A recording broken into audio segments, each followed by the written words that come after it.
इसको समझने रहिएगा। इधर ई लाइन को समझते रहिए। दो कक्षा एगो ए है एगो कुछ विद्यार्थी बैठे, हमरा से पता नहीं है कि उसमें कितना विद्यार्थी कोई दिक्कत नहीं। यदि कक्षा ए से यहाँ देखिए, यदि कक्षा ए से 5 विद्यार्थी, क्या विद्यार्थी कक्षा ए से क्या विद्यार्थी निकालना है ना रखना, अभी कोई पता न चला है, सीधा ध्यान रखिए। कक्षा ए से क्या विद्यार्थी यहाँ देखिए, कक्षा बी में भेज दिए जाते, कहाँ भेज दिया है बी में। कहने को ए में से 5 गो विद्यार्थी जो है ना ए में चल रहा है, कोई दिक्कत। जे में से निकाले उसमें कम जाएगा, जे में से कोई सवाल निकालेंगे कम हुआ कि ज्यादा, ए में से निकाल दिए दिक्कत हो जाएगा, कम हो गया। आप भेज देंगे तो ज्यादा हुआ कि कम, ज्यादा यानी कहने का मतलब ए से 5 विद्यार्थी कहाँ चल गया बी लाइन, समझ गया। आगे तो दोनों कक्षाओं में विद्यार्थी की संख्या कितनी हो जाती है समान। कहने का मतलब यदि कक्षा ए से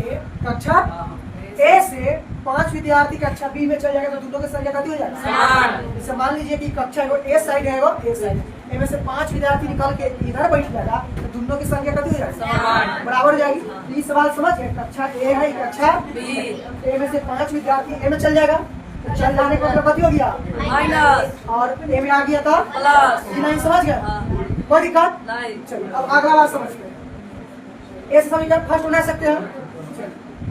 यदि कक्षा बी से, अब कहाँ चलेंगे कक्षा बी से 5 विद्यार्थी, कक्षा बी से 5 विद्यार्थी कक्षा ए में भेज देते हैं। दूसरा समीकरण में दूसरा बात देखिए, कहा है कक्षा ए हो गया ही बी हो गया। अब कक्षा के से जाना है बी से, कक्षा बी से कक्षा के में ए में। ये था कि ए में से ए में जा रहा है, ये है कि ए में से ए में, तो जे में से निकलेगा ऊपर जाएगा और ये कथी रहेगा इतना को याद के डाल। चलिए आगे कहां तक थे, धीरे दिया है। तो कक्षा ए में ध्यान से कथी लिखा है, कक्षा ए में विद्यार्थियों की संख्या, कक्षा ए में विद्यार्थियों की संख्या बी में बचे विद्यार्थियों की संख्या की क्या गुनी, 2 गुनी है। तो चल रहा है कक्षा ए में भेज दिया, कक्षा ए में विद्यार्थियों की संख्या कक्षा बी में बचे विद्यार्थियों की संख्या क्या गुनी है, कैसे गुना 2। कोई दिक्कत, इस समीकरण समझ गए, इतना समझ गए। ए से बी में बैठ क्या गो 5 को, ए में से निकाल के दिया माइनस हो जाएगा, जिसमें बैठे हो कति हो जाएगा, इतना ठीक है। तो मान लेते ये एक्स मानेंगे ही वाई, कोई दिक्कत। अगर x सही y अति हो जाएगा x -5 बराबर x वाई प्लस 5।